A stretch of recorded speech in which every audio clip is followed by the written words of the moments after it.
The M8, Scotland's busiest motorway, running through the heart of Glasgow. 150,000 vehicles use it every year, but it's facing partial closure in the coming weeks as the city stages the world's largest climate change summit.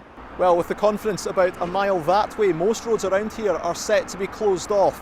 The Kingston Bridge behind me will remain open for the duration of the event, but the Clydeside Expressway will shut this weekend and won't reopen until the middle of next month, the first of a number of routes making way for COP26.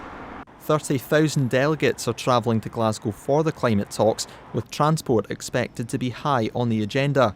It's hoped there will be more electric cars and better public transport within the next decade as we look to reduce our reliance on fossil fuels and to cut our carbon emissions. But there are warnings that's not happening fast enough.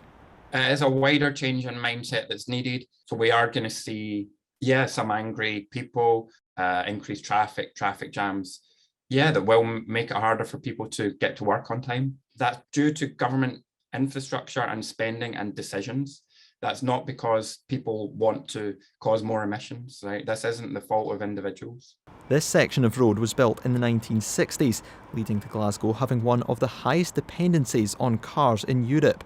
One group has lodged a petition asking the Scottish Government to look at replacing it, citing social, economic and environmental benefits. The space that the M8 takes up from sort of Anderston all the way to Glasgow Cathedral could be repurposed to make the city a much more livable and accessible space in the face of the climate crisis. So we're looking at being much more pro-transport, looking at active travel, greening that space, making it much more accessible for the residents who live here and visitors to the city. But it's not just drivers that will be affected. Public transport timetables are looking increasingly bare over the next month as bus drivers and railway workers plan to go on strike.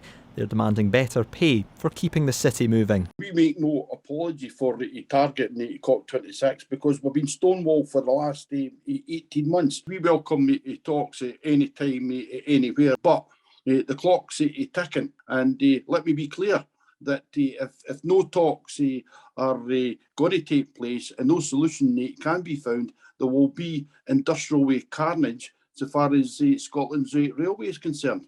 COP26 will shape the global response to the climate crisis. Glasgow's no stranger to the world stage, but this time the levels of disruption to its citizens could be in the spotlight. For those attending COP, it can only make them realise they've got a long road ahead. Fraser Nicoll, GS News, Glasgow.